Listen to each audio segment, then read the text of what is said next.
A graça e a paz, meus irmãos, Deus abençoe cada um de vocês. Nós estamos aqui reunidos no nosso IPC Talk, que é o nosso estudo bíblico online, onde você tem a oportunidade de participar com a Igreja Presbiteriana da cidade de assuntos relevantes no estudo da Palavra de Deus. Hoje eu estou aqui com os meus amigos queridos, meus pastores, pastor Vanderlei do Nascimento e o pastor João Mateus. Saudação para os nossos irmãos essa noite, meus irmãos. Quero saudar vocês que estão com a gente já há algumas semanas, aliás, já há alguns meses, participando desse encontro semanal na sexta-feira. Espero que hoje seja um dia abençoador também, como tem sido as semanas anteriores. Boa noite, seja muito bem-vindo, seja muito bem-vinda em mais um encontro semanal. E a gente tem sido edificado semana após semana, a gente tem a oportunidade de crescer espiritualmente, de estudar a palavra de Deus. A gente sempre traz aqui, propõe a você essa interação de você participar com a gente. Não seja mero espectador. Participe conosco compartilhando o conteúdo, curtindo o vídeo, se inscrevendo no canal e interaja aí através do chat, através dos comentários. A gente sempre traz desafios aí para você compartilhar o que você tem achado, aquilo que você tem, as suas percepções também, as suas conclusões sobre aquilo que a gente tem conversado aqui. Sempre temas que são temas importantes para a nossa fé, para a nossa compreensão e para a nossa vida. Então, seja muito bem-vindo e nos alegramos com a sua presença aqui. Glórias a Deus. Hoje o nosso tema é muito pertinente, muito interessante. Casamento ou celibato? Qual é a sua opinião a respeito? O que você pensa a respeito? Vamos analisar à luz da palavra de Deus. Estamos lendo Coríntios, 1 Coríntios. Então, pegue a sua Bíblia para acompanhar com a gente. Mas antes, pedir ao pastor Vanderlei que faça uma oração para que o Senhor nos ilumine neste episódio. Deus eterno, obrigado por estarmos aqui juntos para lermos a Tua palavra e sermos instruídos por ela. E também instruirmos outros. Que o Senhor nos ajude, que o Senhor nos edifique, que o Senhor nos ilumine. É a oração que eu faço em nome de Jesus. Amém. Amém. Amém. Glórias a Deus. Como o pastor João Mateus já falou, ativa esse sininho aí para não perder nenhuma notificação, que é muito importante para a gente que você tenha acesso a esse conteúdo.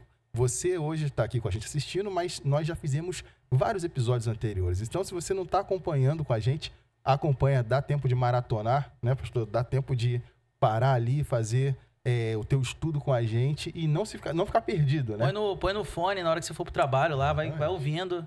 Bora em qualquer lugar, né? Você não precisa ficar olhando pra gente também, né? Pra ficar ouvindo os episódios, você precisa ficar olhando pra gente. Você pode botar ali no fone de ouvido, vai escutando, que aí você vai estar também, uma vez que a gente faz um estudo que é expositivo e é sequencial, vai estar também, vai ter uma compreensão melhor daquilo que a gente está abordando na semana, entendendo aquilo que a gente já falou. Amém.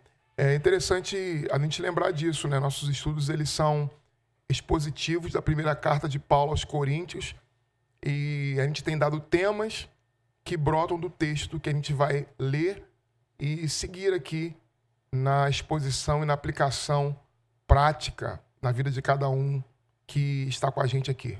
Maravilha. É importante a gente lembrar disso, né? É exposição para a vida prática. A gente não está aqui apenas fazendo um estudo teológico para que você fique sem o conceito, só no conceito, mas sem colocar isso em prática. É para que você possa desenvolver e aperfeiçoar aquilo que o Senhor tem colocado no teu coração. Então, vamos lá. Vamos ler o nosso texto aqui. Nós separamos a versão Nova Almeida atualizada para que a gente pudesse compreender melhor o texto, né? Nós tivemos aqui algumas questões de tradução, né? Algumas palavras que a gente preferiu, né, pastores, substituir dentro dessa versão aqui, né? Porque para que fique melhor compreendido para você que está nos vendo. Você pode muito bem estar aqui com a sua Bíblia de qualquer ordem, de qualquer tradução, mas não se preocupe. Nós vamos aqui fazer com que você compreenda perfeitamente tudo o que tem que ser feito, beleza? Então vamos lá. A palavra de Deus na carta de Paulo aos Coríntios, né, a primeira carta, no capítulo 7, a partir do versículo de número 25. Né? Vamos ler juntos aqui. Vamos até o 40. E diz assim: sobre as pessoas solteiras ou viúvas. Com respeito às virgens, não tenho mandamento do Senhor, mas dou a minha opinião, como alguém que recebeu do Senhor a misericórdia de ser fiel. Por causa da angustiosa situação presente, penso ser bom para o homem permanecer assim como está. Você tem esposa? Não procure separar-se. Você está solteiro? Não procure esposa. Mas se você casar, não estará pecando. E também, se a virgem se casar, não estará pecando. Ainda assim, tais pessoas sofrerão angústia na carne, e eu gostaria de poupar vocês disto.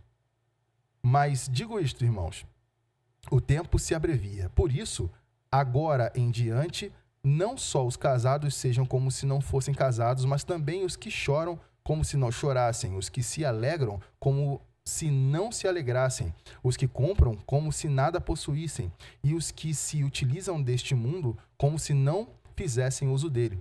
Porque a aparência deste mundo passa. O que eu realmente quero é que vocês fiquem livres de preocupações.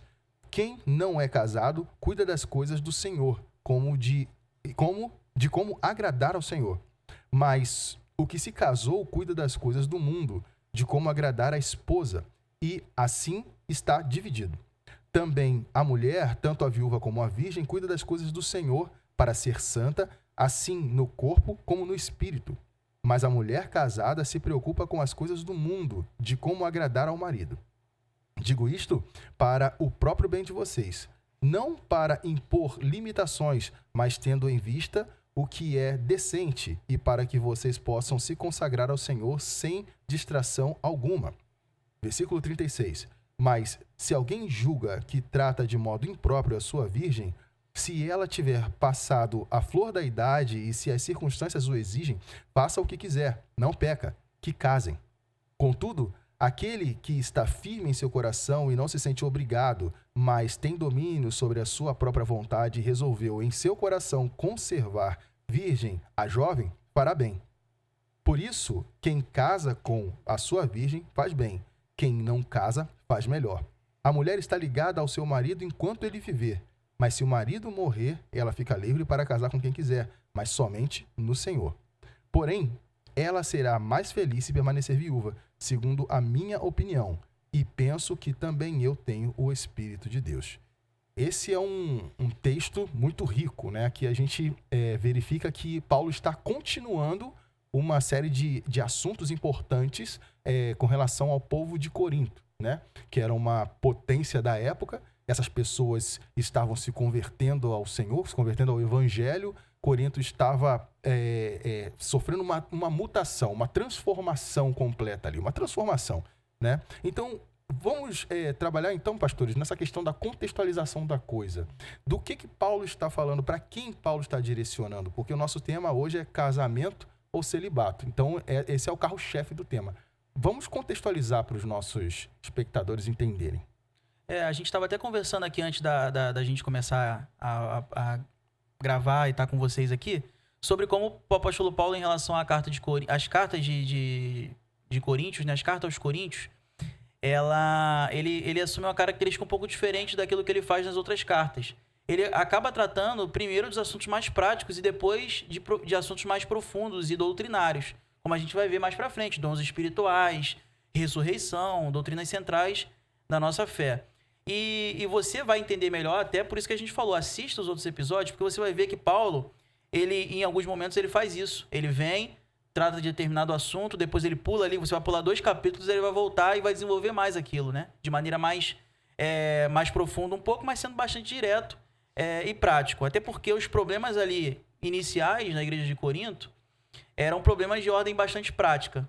E aí Paulo tenta resolver e tratar primeiro esses problemas. Então ele já falou sobre celibato, ele já falou, se você ver os capítulos anteriores, os episódios anteriores, você vai ver que a gente já comentou rapidamente sobre esses pontos. A mesma coisa ele vai fazer depois no capítulo 8 e voltar no capítulo 10. Então ele vai fazendo esse jogo ali de falar de determinado assunto e depois voltar. Então, pensando um pouco no contexto, né, a gente precisa relembrar algumas questões importantes aqui. A gente lembra que é uma cidade marcada pela promiscuidade.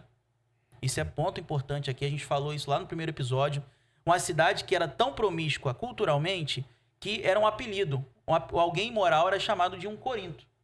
Né? Era chamado de um Corinto por ser promíscuo.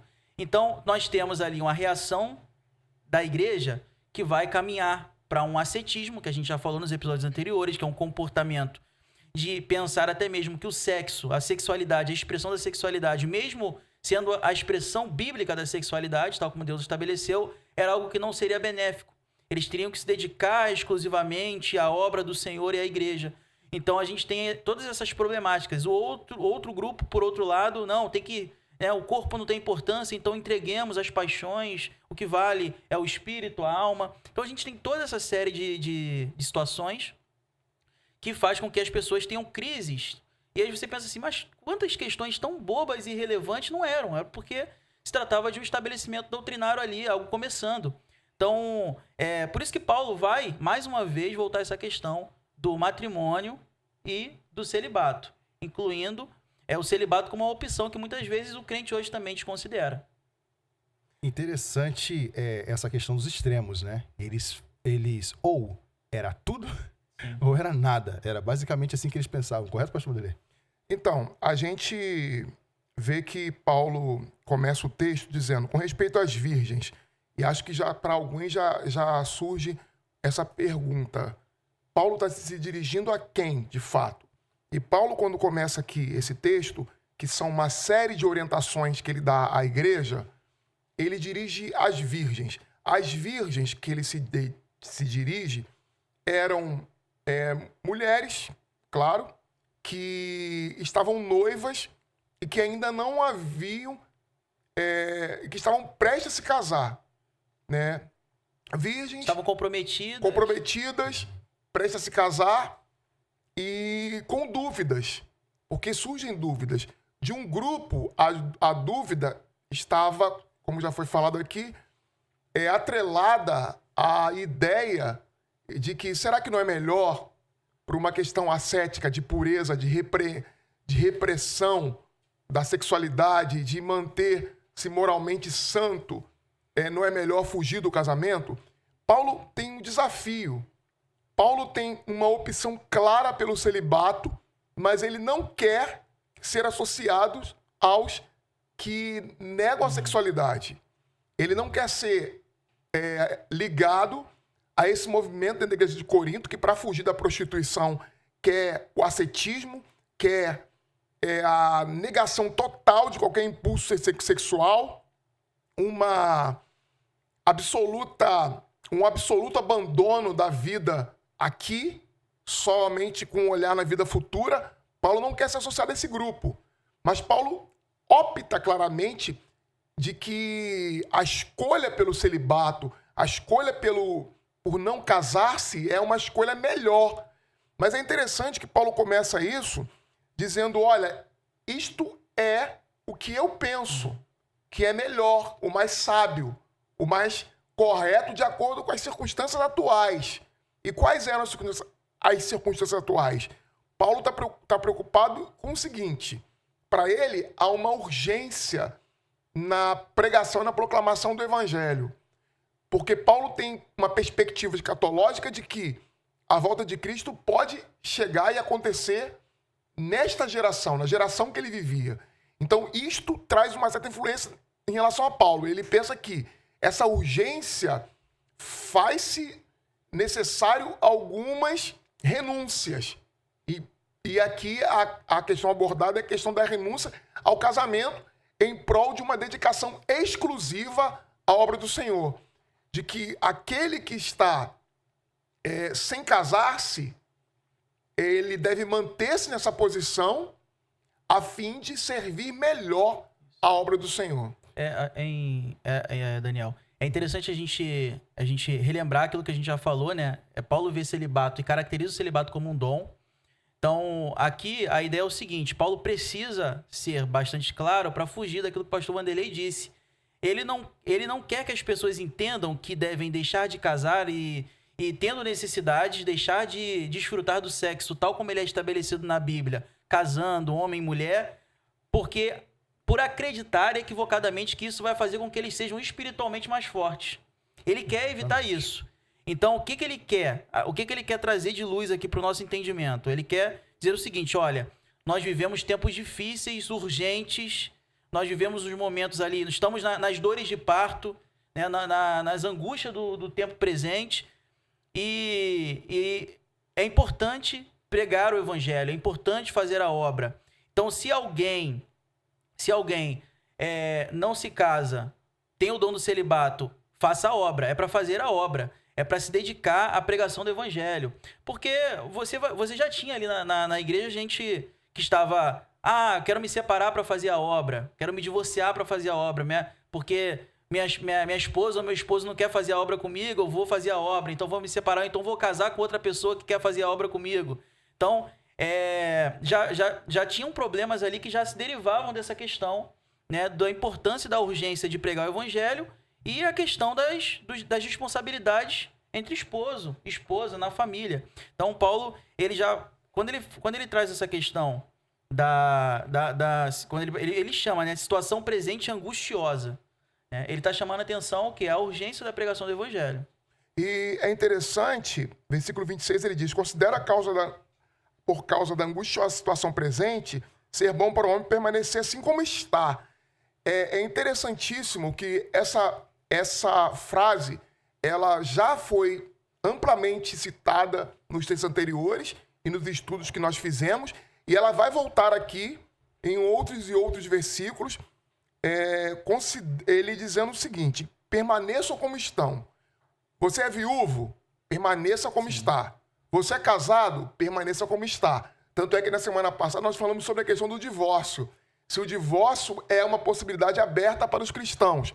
E Paulo claramente diz o seguinte: você está casado? Permaneça como está. O divórcio não é uma possibilidade para o cristão, a não ser nas duas exceções que nós colocamos aqui na semana passada. No caso de haver a quebra da aliança através do adultério por uma das partes, quando há deserção, ou seja, abandono de uma das partes, e nós colocamos uma terceira questão atrelada não àquilo que Paulo ou Jesus diz, porque ambas as alternativas anteriores que eu falo aqui, usamos o texto do Evangelho de Mateus capítulo 5 para falar sobre a questão do adultério, que o próprio Cristo diz que isso é uma possibilidade, e ele mesmo justifica que é uma possibilidade por causa da dureza do nosso coração, que isso aconteça, porque o ideal é que haja perdão,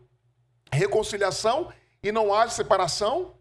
E em tudo isso eu estou dizendo o seguinte: permaneçam como estão. E a última questão que abre uma possibilidade, uma exceção com relação ao divórcio, é na possibilidade de que haja violência dentro do relacionamento conjugal. Porque a violência, a nossa base é o texto de Efésios capítulo 4, em que há uma quebra de um princípio bíblico de que o marido, e partindo do princípio aqui que o marido maltrate ou haja com violência para com a esposa, de que ele não está cumprindo o princípio bíblico, de que o marido deve amar a sua mulher como Cristo amou a igreja. Então, voltando, depois dessa digressão que eu fiz aqui, voltando para a questão permaneçam como estão. Permaneçam como estão. Permanecer como estão significa dizer: as virgens permaneçam como estão. Ou seja, você vai desposar uma jovem, não faça. Rompa o contrato, ainda que isso estragador, se você ainda não concretizou. Se você é viúvo, permaneça como está. Viúvo como está. Talvez os viúvos que estão me ouvindo agora não gostem muito dessa posição. Vai ter que levar em consideração a situação da urgência que se tinha da volta de Cristo. E outra coisa, para eu terminar minha palavra, aqui é o seguinte: Paulo diz isso não como uma regra absoluta. Sim. Ele diz que isso deve acontecer desde que quem se coloca nessa posição, quem está nessa posição de assumir esse dom e essa vida celibatária, consiga dominar a sua necessidade. E dominar a sua necessidade está incluído a necessidade física. Porque, voltando alguns episódios atrás, Paulo vai dizer: é melhor que não case, mas é melhor casar do que viver abrasado. Se você não se domina e é viúvo, case. Ou seja, se você não domina o seu ímpeto sexual, case.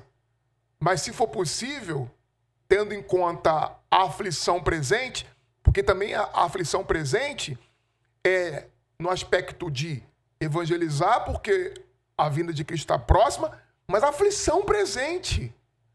A gente hoje mesmo, o mundo que a gente vive, a realidade contextual que nós estamos vivendo hoje mesmo, que talvez seja muito pior do que a do primeiro século. Então Paulo está dizendo, olha, você está olhando para esse mundo? Está vendo as realidades que estão todas elas acontecendo? O caos que é esse mundo? Não se case. Não se case. Nesse caso, o melhor conselho que Paulo dá a você é não se case. Olha para o mundo, vê a realidade de tantas guerras, de tantas aflições, de tanta fome, de tanta realidade que nos puxa para baixo, que nos rouba a paz. Não se case. Mas se você não se domina e se algo faz com que você tenha necessidade de ter um casamento, se case, porque não é pecado se casar. Veja, eu quero repetir. Não é pecado se casar. É interessante a gente falar sobre isso, essa questão do dom, né? Que vocês dois colocaram. O celibato é um dom, não é para qualquer um, né? Então, e eu até queria entrar numa seara aqui com vocês, meus pastores, a respeito do seguinte. Paulo está falando aqui da virgem, no caso, no sentido da mulher que vai ser, está sendo desposada, né? Que está nesse processo do noivado ali, né? E ele também fala o quê? Da urgência do tempo, que era com relação à divulgação do evangelho. Então, à medida que o evangelho se espalha em Corinto, cria-se, então, a cada dia mais a urgência de espalhar a boa nova. Então, muitos jovens começaram a ingressar na vida missionária, né? E para Paulo escrever a respeito disso, é aquela velha história, né? Se tem placa, tem história, né? Ninguém fala, não pise na grama se ninguém pisou na grama antes. Alguém pisou para poder ter uma placa ali. Então, se ele escreve dizendo, olha, não façam isso. Aqui na parte no versículo 36 e 37 ele diz, né? Mas se alguém julga que trata de modo impróprio a sua virgem, se ela tiver passado a flor da idade, se as circunstâncias o exigem, faça o que quiser, não peca, que casem, né? Contudo, aquele que está firme em seu coração e não se sente obrigado, mas tem domínio sobre sua própria vontade, resolveu em seu coração conservar virgem a jovem, fará bem. Eu estou levantando essa questão aqui porque muitas vezes nós vivemos aquelas situações onde as pessoas, elas decidem sentem o chamado de Cristo para a missão no seu coração, né? Mas elas não levam em consideração quem está do lado dela nessa missão. Se essa pessoa também pensa da mesma forma, né? Então, quer dizer, o seu chamado, ele tem que ser balanceado à medida também conforme você escolhe a pessoa que está contigo. E muitas vezes aqui, essas pessoas estavam abandonando umas às outras. E outros até agindo de má fé, né? Com essas mulheres desposadas, né? Se a gente olhar o que Paulo diz no versículo 32, eu acho que resume bastante aquilo que a gente já tem falado até aqui. O que Paulo diz, né? Ele fala o seguinte, olha, o que eu realmente quero é que estejais livres de preocupações.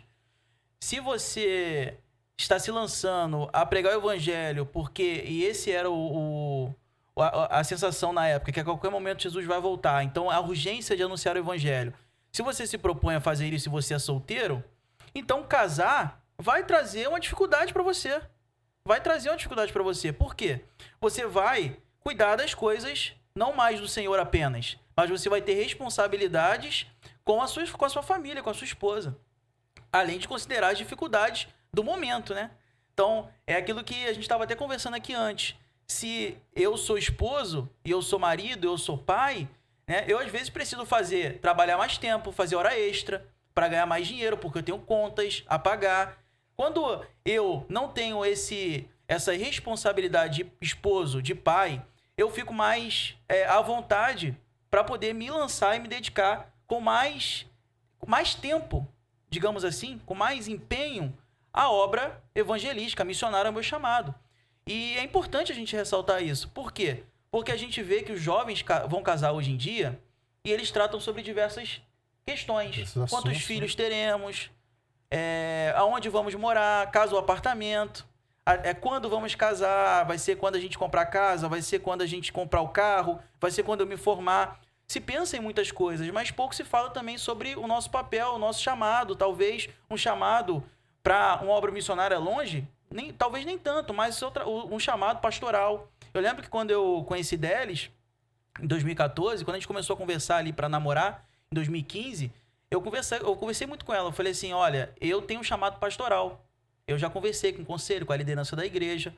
Eu só fui pro seminário em 2016, mas eu, na época, já tinha conversado com ela. Então, você já pensou sobre isso? Se casar com um pastor é algo que não te assusta? Então, a gente tem que ser limpo, a gente tem que ser franco, porque a gente conversa sobre tudo. E tem que conversar também sobre isso, porque o que estava acontecendo era um problema relacionado a isso também. Muita gente passa por isso, né, pastor Vanderlei? Não conversa sobre isso que o senhor falou, né, pastor?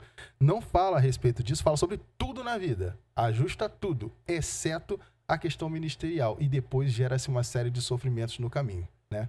Como é que a gente pode observar esse cenário que essas pessoas estavam vivendo e interpretar corretamente, até à luz dos dias de hoje, essa visão missionária que os jovens tinham, mas não prestando atenção na sua casa? Ou seja, não, eu estou fazendo a obra, né? Talvez muitos pensassem assim, não, eu estou indo, te deixei aí, mas é a obra, né? Primeiro, deixar bem claro que quando isso é dito por Paulo, é na perspectiva correta de que a obra a quem esses jovens são chamados não é uma obra transcultural. Não trata-se de fazer missão fora do país. Não trata-se de para uma outra nação. Paulo está dizendo da vida ali, aonde eles estão, de que é necessário tempo para isso e estar livre para dedicar-se à obra do Senhor. Paulo está fazendo isso, e a gente olha isso tudo falando do texto bíblico, que é muito claro, que ele incentiva isso, que você deve, como cristão, fazer a obra e não se casasse para dedicar-se a isso. O que parece extremamente escandaloso para nossa... Extremamente escandaloso para a nossa sociedade atual, que põe o casamento como regra. E Paulo põe como regra o celibato.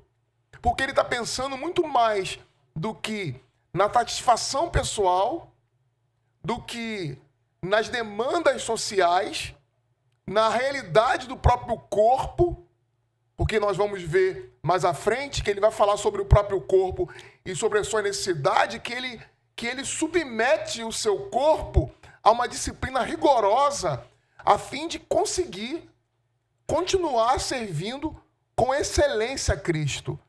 Então, não é que Paulo tem todas as habilidades e todas as condições de manter-se no celibato. É que ele fez uma escolha, ele fez uma opção, e ele crê que a graça de Deus há de sustentá-lo.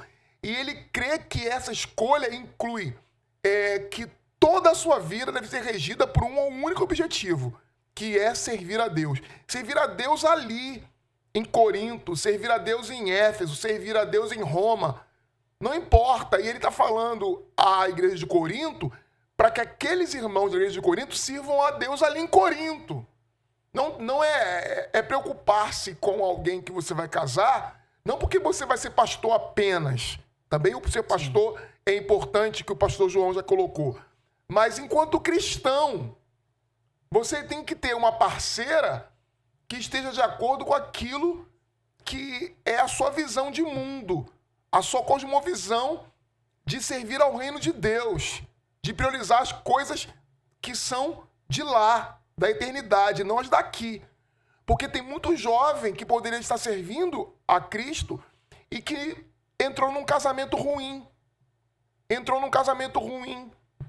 E tem que se dividir nesse casamento ruim. E diz que foi Deus que escolheu. E talvez seja você que fez uma má escolha. Exatamente. Porque até mesmo no casamento pode ser feito más escolhas. E Paulo diz que a melhor opção, então, é não casar-se. E aí, isso é gritante, como eu já falei aqui, porque a sociedade estabelece como regra o casamento. E aí Paulo diz, vai num curso completamente diferente, dizendo que o melhor é que Você está casado? Mantenha-se. Você está solteiro? Mantenha-se. Você está viúvo? Mantenha-se. Você é virgem? Não se casou? Está noiva? Mantenha-se. Na virgindade, ou seja, abra mão do seu relacionamento para manter-se assim. Mas ele também diz que se o casal quiser levar adiante o compromisso de casar-se, também não peca. É o que ele diz no versículo 36, né? Vamos pensar em exemplos aqui para ficar mais claro. A própria vida de Paulo.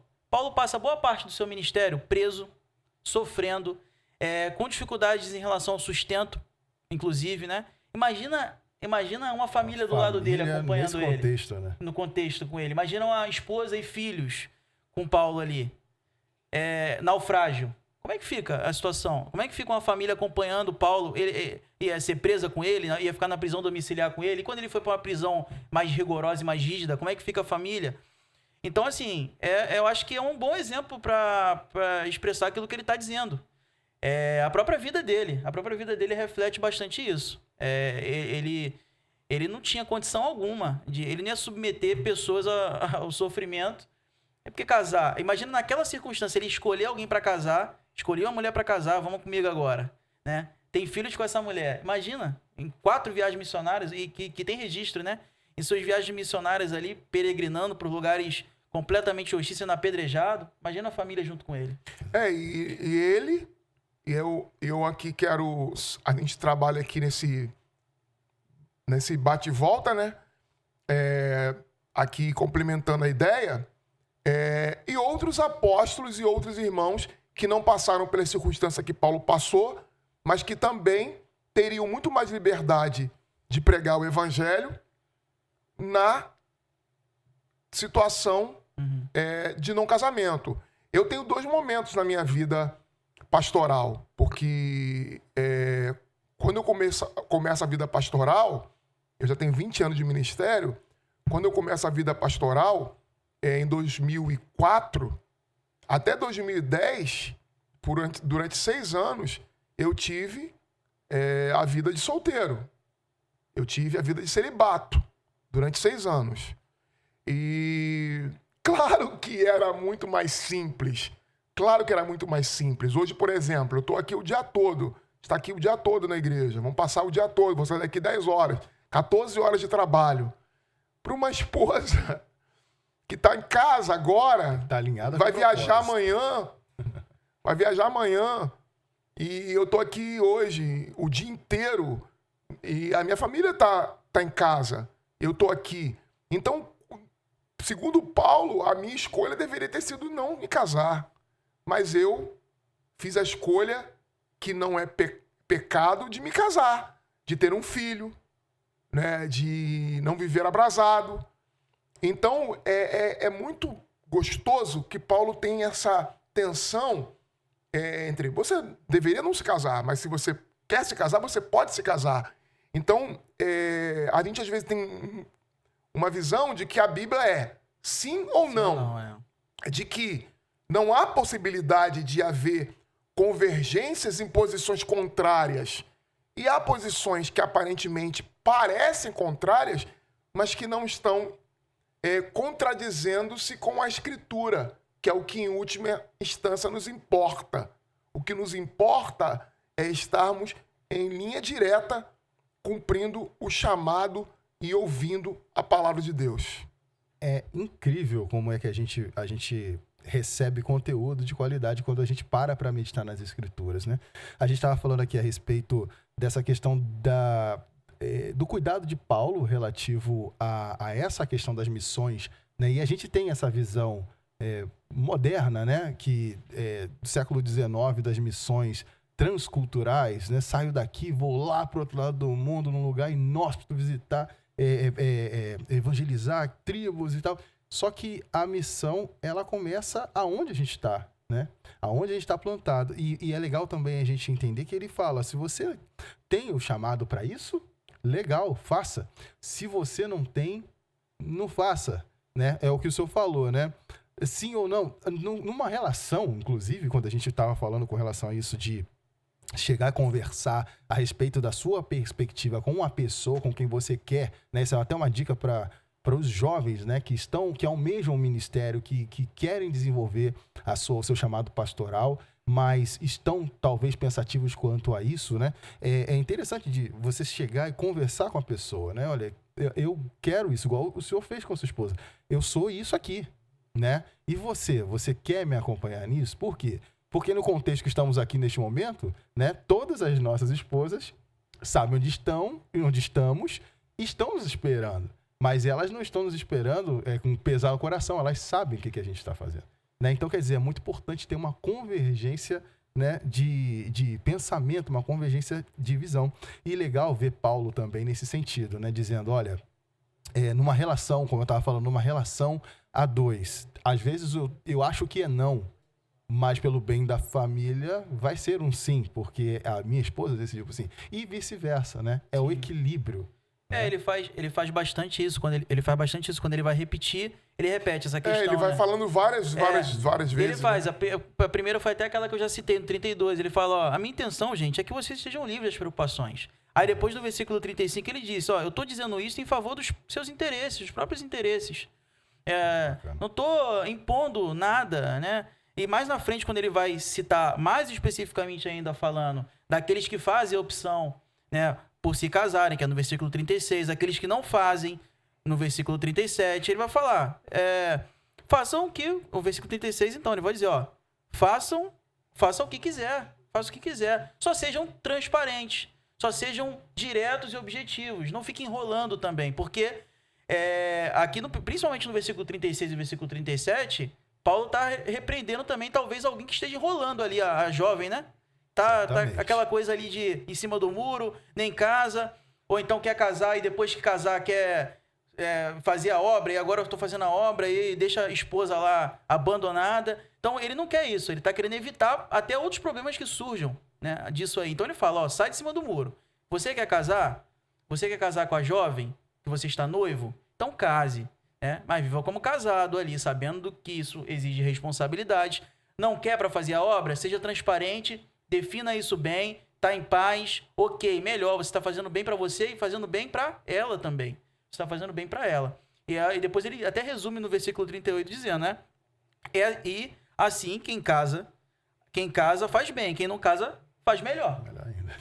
Em relação a esse versículo 38, eu queria trazer uma luz um pouco sobre ele, porque a virgindade, e porque o texto aqui vai dizer da virgem, eu quero explicar um pouco mais profundo nessa questão do seguinte.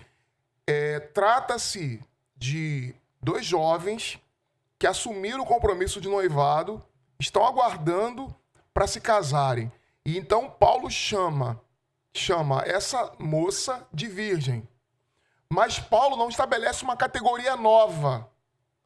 Ele não estabelece uma categoria nova, as virgens, como sendo uma categoria nova, como sendo as virgens um ministério específico que alguns recebem. Por que eu estou falando isso? Há sim o celibatário, mas as virgens são colocadas como sendo... Substantivo e não adjetivo. É isso, adjetivo. Não, Paulo está dizendo o seguinte, você pode permanecer virgem, porque o que espera de alguém que é cristão e que não se casou, seja homem ou mulher. É uma condição. Entendeu? Não é as virgens. Não é um grupo, uma categoria de pessoas, mulheres virgens. Não. Está se dizendo em relação aos rapazes também. E veja, rapazes que são cristãos, se você opta por não casar, qual é a posição que você tem que estar? De virgem. Porque você optou por não se casar. Optar por não se casar é manter a pureza sexual. Tanto a menina como o rapaz.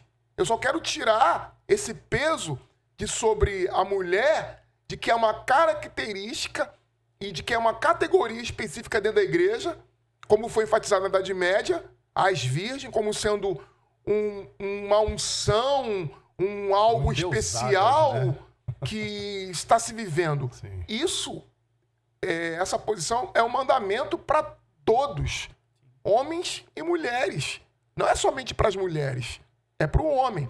E uma coisa que a gente precisa dizer é o seguinte: esses que se põem nessa posição devem ser tratados com naturalidade dentro da igreja.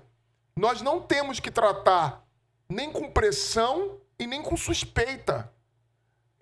Quem opta por essa posição tem um amparo do apóstolo Paulo no capítulo inteiro, de que essa é a melhor decisão. Manter-se sem casar-se. Não é errado casar, mas para Paulo a opção melhor é de não casar. Então não tem que haver pressão para que ninguém case. Não se questionar a sexualidade, a orientação sexual da pessoa por causa disso. Exatamente, é o que eu ia dizer.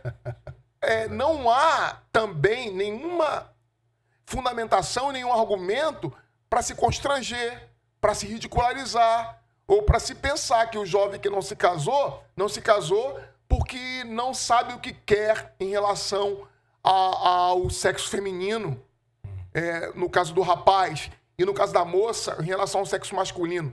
Não há nenhum dano, não pode haver nenhum dano na imagem que essa pessoa tem diante da igreja, diante da sociedade. Ela só fez uma opção, que segundo Paulo é a melhor.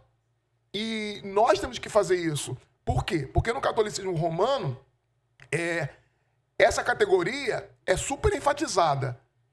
E na tradição reformada e das igrejas evangélicas, protestantes como nós, isso é tratado com desdém. É rejeitado completamente. Ou se põe em dúvida a decisão de quem deseja assim. Com relação ao rapaz, aos rapazes, pensa-se que ou ele é o cara que está por aí aprontando, no sentido de que está fazendo das meninas um uso desregrado, desmedido, sem comprometimento nenhum, ou ele tem dúvida sobre a sua sexualidade, ou vive uma vida dupla e esconde-se através do celibato, algo que está sendo vivido às escuras. E Paulo diz que não. E pra mulher encalhada. A mulher encalhada. Vai ficar pra 30 tia, na igreja, né? O pessoal já... Então, a gente quer, uma vez por todas, acabar com todos esses mitos de que o casamento é a melhor opção. É a melhor opção para cada um que faz a escolha por isso. Para quem não faz, a melhor opção é a sua escolha, que é bíblica e completamente defendida pelo apóstolo Paulo. Maravilhoso. Acredito que não há dúvida para você que é jovem, está assistindo a gente aqui. Meu Deus, o que eu vou fazer da minha vida? Não se preocupe, espere no Senhor, né? Vale a pena você segurar a sua onda e se colocar na posição que Deus espera de você. E se ainda não chegou a hora do casamento, não tem problema, né? Por quê? Porque é melhor aguardar o momento certo com a pessoa certa do que você se envolver numa relação com a pessoa errada e depois gerar sofrimento na sua vida e na vida daquele, né, que está com você. Bom, foi maravilhoso esse momento que passamos aqui, compreendendo mais da palavra de Deus, né? Eu espero que você tenha compreendido, espero que teu coração tenha sido fortalecido por todo esse conhecimento que nós vivenciamos aqui. E não deixa de curtir e compartilhar esse vídeo, compartilha com o pessoal da sua igreja, com seus amigos, porque isso aqui é muito importante para que você possa ser cheio de Deus e também possa ajudar o nosso trabalho a alcançar uma quantidade cada vez maior de pessoas. Meus pastores, muito obrigado por estarmos aqui e por termos vivido esse momento tão bacana, aprendendo mais com relação a essa temática aqui. Vamos dar um tchau pro povo? Vamos orar, né? Vamos orar, Senhor. Quem vai orar? O pastor? O pastor Vanderlei? Você que determina. Então eu vou orar. Meu presbítero aqui, você que manda. Olha só, vocês são abençoados pelos meus pastores aqui. Então vou aproveitar a oportunidade. Oremos ao Senhor. Deus querido, obrigado por este momento que passamos aqui. Obrigado. Agradecemos porque o Senhor cuida de nós, tu mostras na tua palavra ali um cuidado muito especial. É um detalhe. São detalhes que o Senhor mostra através desta carta de Paulo para com o teu povo. O cuidado que o Senhor tem para com cada um. Como o Senhor se importa com o caminho que cada um trilha, a escolha que cada um faz. Que o Senhor possa continuar norteando o teu povo, dando sabedoria, meu Deus, para todos os que estão assistindo esse episódio e que o teu nome seja glorificado através de todas as escolhas que fizermos. Que o Senhor continue abençoando aqueles que têm a vocação do celibato para que continuem sendo fiéis a ti, mas aqueles, meu Deus, que desejam alguém para compartilhar a sua vida, que o Senhor também possa estar abençoando e que o Senhor possa conduzir todas as coisas. Abençoa, meu Deus, a cada ouvinte, a cada espectador que está conosco aqui e que o teu nome seja glorificado. Entregamos tudo isso em tuas mãos, em nome de Jesus Cristo. Amém. Amém. Deus abençoe você, fique com Jesus e até o nosso próximo episódio.